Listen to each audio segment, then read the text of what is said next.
You ever get that feeling? You know, like your phone's listening, or maybe the ads you see are just too specific. Oh, yeah. That uncanny feeling. Or maybe you just find yourself scrolling and scrolling, and the content is just perfectly tuned to keep you hooked. It really makes you stop and think, doesn't it? It does. And it brings up this big question we want to dig into today. Mm-hmm. Is the U.S. sort of drifting towards George Orwell's 1984, that overt top-down control? Or is it more like Aldous Huxley's Brave New World with its more subtle kind of manipulation through pleasure and distraction? Exactly.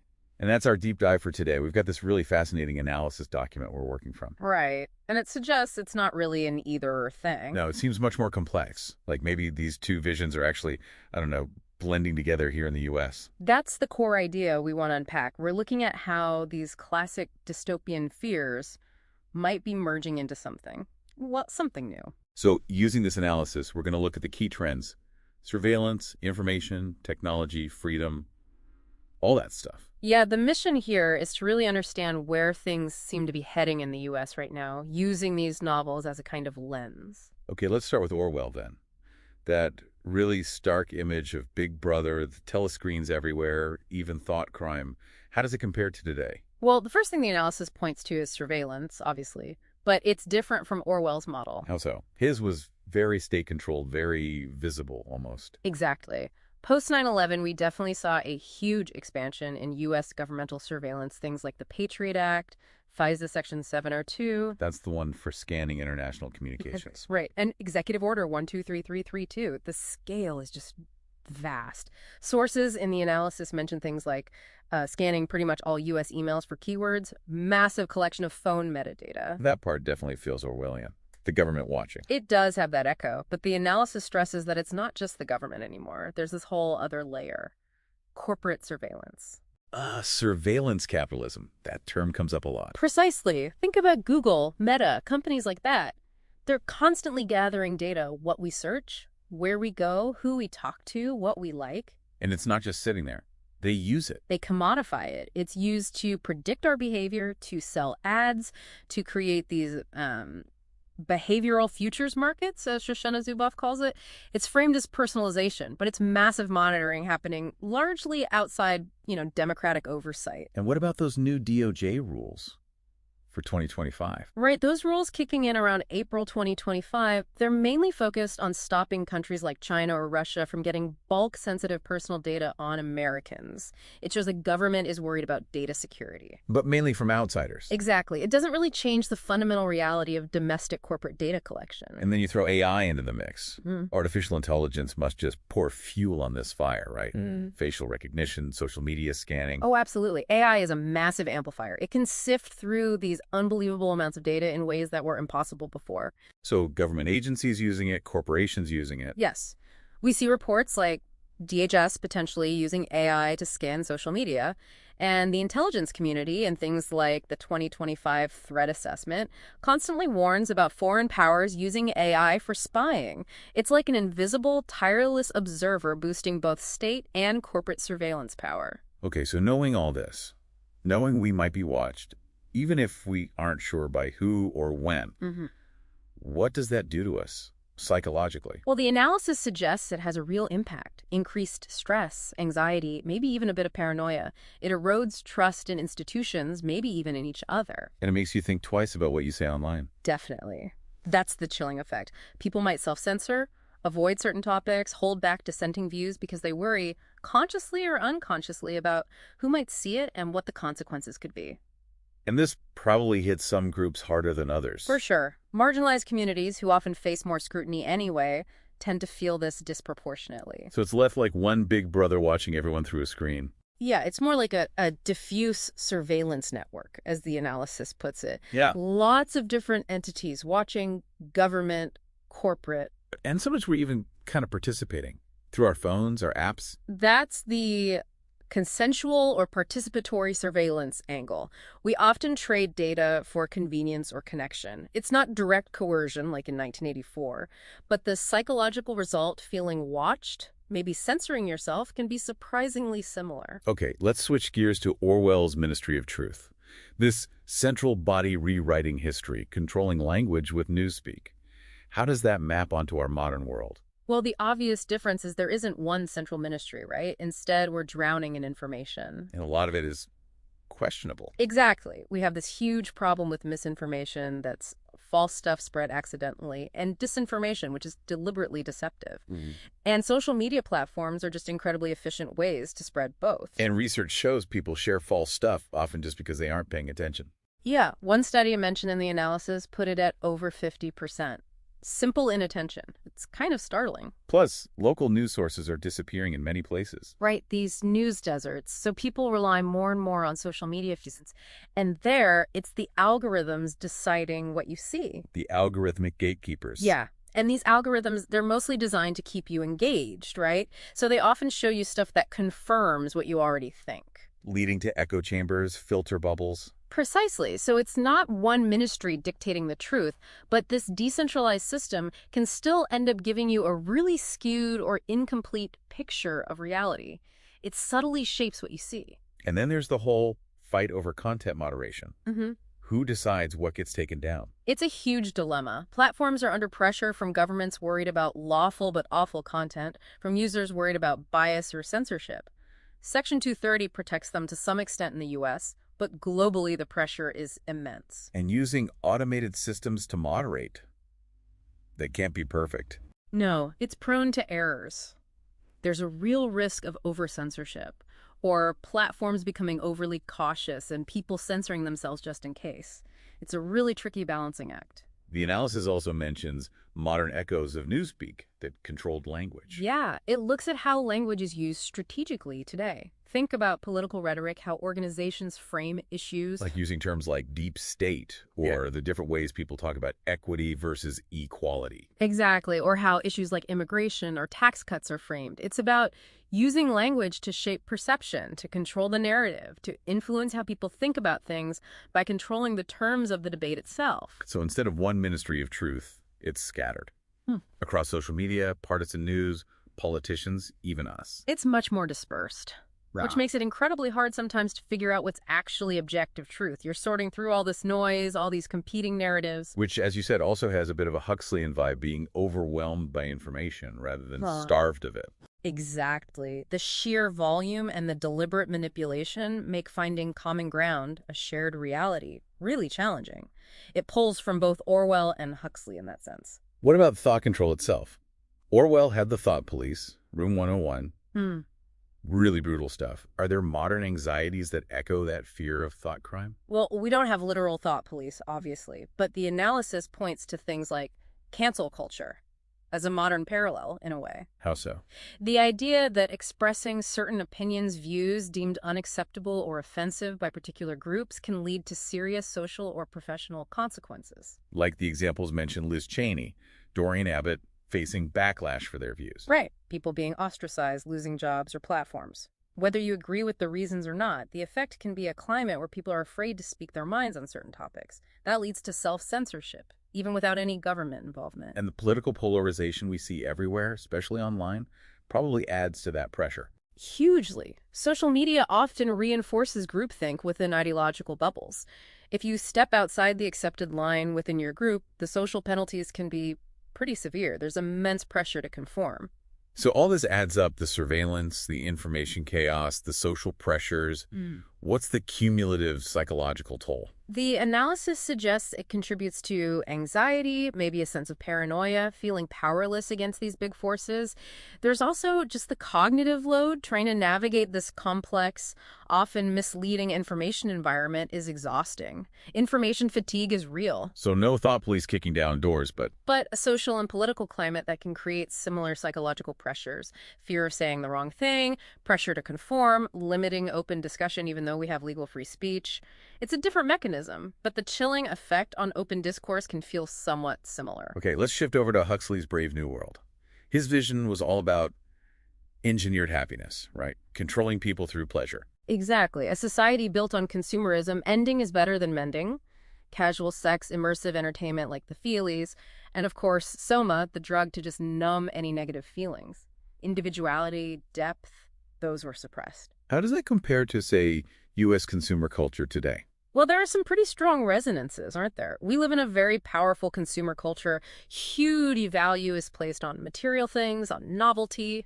Digital tech fuels this constant demand for instant gratification. And social media plays a big role there too, I guess, with likes, influencers pushing products and lifestyles. Absolutely. Social media is a key engine for driving consumer desire and social comparison.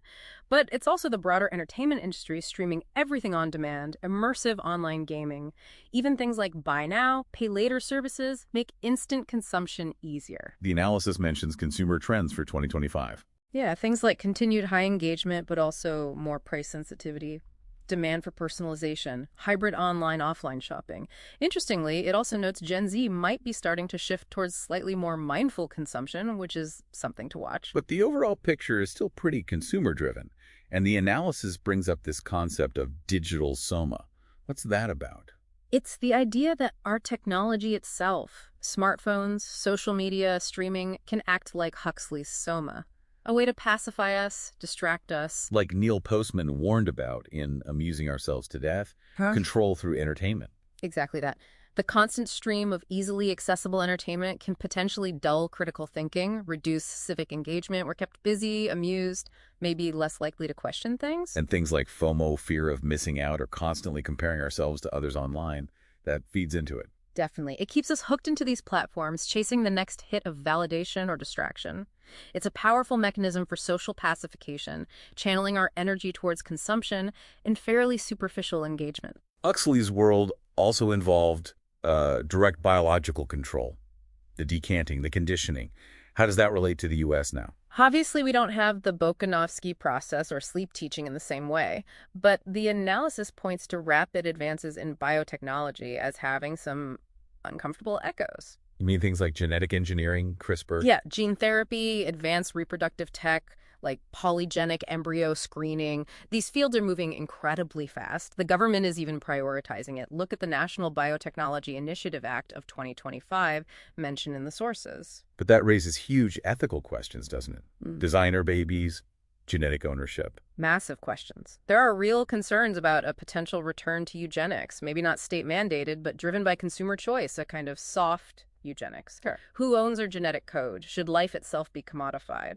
What about corporate control over these powerful technologies? These are big debates happening right now, even at places like Harvard Med School. And then there's the whole area of psychopharmacology, using drugs to manage mental states. Right. And this is where the parallel to soma becomes quite intriguing. Obviously, medications are crucial for treating mental illness, and we've seen rising depression rates, according to CDC data, and new drugs emerging. But the concern is, what? Over-reliance. The concern raised in the analysis is about the broader trend of medicalizing normal human emotions, the pursuit of chemical happiness. Are we becoming too quick to use pharmaceuticals not just for illness, but maybe for enhancement or just to conform, to smooth over life's rough edges? The rise of DIY mental health approaches adds another layer of complexity, too. What about technology in education?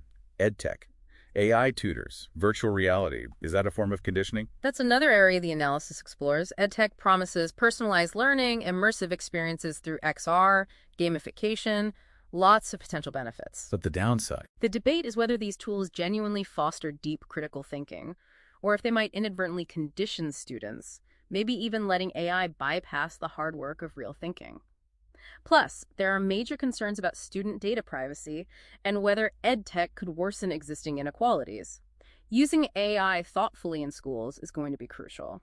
So putting it together, biotech, psychopharmacology, EdTech, well, it's not Huxley's overt system. Right. It's not state-run conditioning from birth. But the analysis suggests the convergence of these trends, driven by individual choices and market forces in a technologically saturated society, could be leading us towards a more subtle kind of biological and psychological shaping, maybe towards norms that prioritize certain kinds of minds or bodies. Okay, one more piece from Brave New World. Yeah. The rigid caste system, alphas down to epsilons, conditioned for their roles. Yeah. How does U.S. social stratification compare? Well, obviously ours isn't genetically engineered, but the analysis argues that economic inequality is growing and social mobility might be decreasing, potentially making our structure more rigid in practice. And the gig economy plays a role here. A significant one. It offers flexibility, sure, but often at the cost of stability, benefits, security. This creates a large group of precarious workers, the precariat. And the way work is managed in the gig economy, often through algorithms. Algorithmic management. That sounds controlling. It can be. It introduces new forms of monitoring and control, often lacks transparency, and can weaken worker power. It's part of a broader trend in neoliberal industrial relations. And these systems surveillance algorithms, they don't affect everyone equally, do they? No, definitely not. The analysis highlights how algorithmic bias and data exploitation often disproportionately harm marginalized communities, especially racial and ethnic minorities. We see this in areas like criminal justice predictions, housing applications, job screening, credit scores. Like algorithmic racism or algorithmic redlining. Exactly those terms. So while it's not genetic castes, the combination of economic precarity and biased algorithmic systems is creating a functional hierarchy. Unequal access, unequal treatment, becoming more entrenched. It's interesting. 1984, the proles were largely ignored by the party.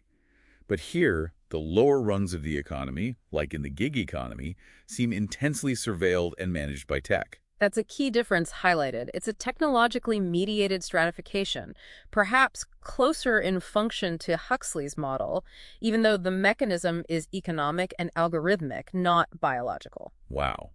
So putting it all together, it really doesn't sound like we're just heading toward Orwell or Huxley. No, the core argument in the analysis is this converging dystopia. The lines are blurring. Neil Postman argued Huxley might be more relevant to the U.S., right? The fear isn't that they'll ban books, but that no one will want to read them. Control through distraction. Exactly. Information overload, not deprivation. And that seems very relevant today. But the really chilling convergence the analysis points out is how the technologies providing the Huxleyan pleasure and distraction, Our phones, social media. are also the same technologies enabling Orwellian surveillance. So the entertainment keeps us hooked, and that engagement generates the data for surveillance. And the surveillance data is then used to refine the entertainment and manipulation, making it even more effective at keeping us hooked. It's a feedback loop. And AI, artificial intelligence, is like the engine driving this whole convergence. It seems to be the key catalyst, yes. It turbocharges both sides. So on the Orwellian side, better surveillance. Enhanced surveillance, yeah. Facial recognition, analyzing massive data sets, predictive policing, though, that comes with huge bias risks. Also, automated censorship, potentially autonomous weapons, tools for cyber attacks. The 2025 intelligence threat assessment mentioned those. And on the Huxleyan side, how does AI amplify that? Think hyper-personalized entertainment, news feeds, ads making things potentially much more addictive, AI companions that might replace real human connection, creating supernormal stimuli experiences so intense they make reality seem boring, deepfakes used for manipulation, and just generally driving consumerism through incredibly precise targeting. Experts are worried about this, right? About what AI might do to us. Yeah, the analysis cites growing concerns from 2024-2025 about AI diminishing human agency, autonomy, critical thinking, even empathy. As we rely on AI more for information, entertainment, decisions, maybe even emotional support, what happens to us? There's also worry about the sheer power of big AI companies with their opaque algorithms, this idea of a nascent regime controlling things behind the scenes. The analysis uses some theoretical frameworks to help understand this. Surveillance capitalism, psychopolitics. Right. Zuboff's surveillance capitalism helps explain how extracting data for profit inherently links surveillance, Orwell, with behavioral modification for consumerism, Huxley. And psychopolitics. That's Byung-Chul Han. His idea is that neoliberalism gets us to willingly monitor and optimize ourselves through digital tools and gamification, a subtle internal form of control. Foucault's ideas come up too. Biopower. Yeah, Foucault's concepts of biopower and governmentality help see how modern tech like AI and big data can normalize behaviors and steer populations without overt force power becomes diffuse. And manufacturing consent, still relevant. Herman and Chomsky's model seems very relevant, with algorithmic filtering shaping what we see and strategic narratives drowning out dissent. So the picture is, surveillance feeds data into algorithms, which then deliver personalized content that keeps us engaged, distracted, maybe even mollified. And less likely to resist the surveillance that feeds the system. And the fear of social blowback online if you step out of line just adds another layer of control. It's like they reinforce each other. More data, better manipulation, more distraction, less resistance. Exactly. A symbiotic relationship in a way. The analysis document apparently has a table summarizing all this, comparing 1984 Brave New World and the U.S. today. Yes, it lays it out side by side. Right. The control mechanisms, the tech, the psychology, the citizen experience, information landscape, social structure, autonomy, ideology. It really helps visualize how the U.S. context seems to be drawing elements from both novels, creating this hybrid reality. Okay, this is a lot. It sounds pretty bleak. Are there any countercurrents, any pushback happening? There are definitely efforts, yeah. The analysis mentions things like media literacy initiatives spreading, trying to help people spot misinformation. Do those work? Against sophisticated algorithms and psychological nudges. That's the debate. Their effectiveness is questioned, especially given the scale of the problem and how our own psychology, like that link between problematic social media use and believing fake news, plays into it. But teaching critical consumption is still seen as important. What about privacy? Groups like the ACLU, EFF. They continue to fight in courts and advocate for stronger laws, warrants, transparency, promoting privacy-enhancing tech.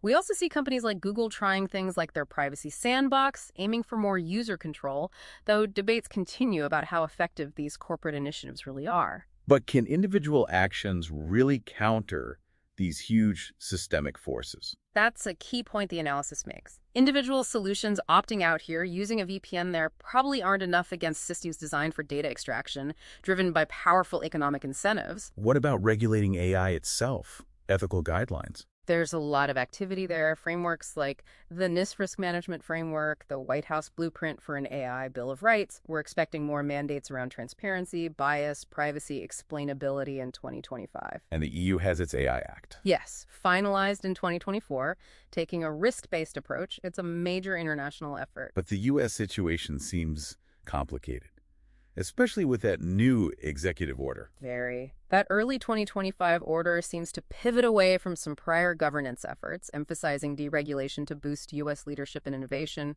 calling for a plan free from ideological bias.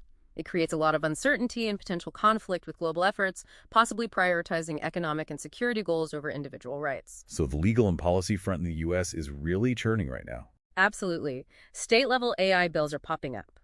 Virginia's High-Risk AI Act is one example. California is working on its Delete Act via the CTPA. Oregon's DOJ is enforcing its privacy law that federal DOJ data security program is rolling out. OMB guidance is aligning with the new deregulation push.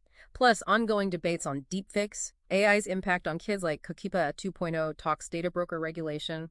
It's a very fluid and contested space. Oh, and California's Kids Online Safety Law, the AADC, got hit with a preliminary injunction showing the legal fights involved. It's interesting how the analysis suggests some core American values might actually make us more vulnerable.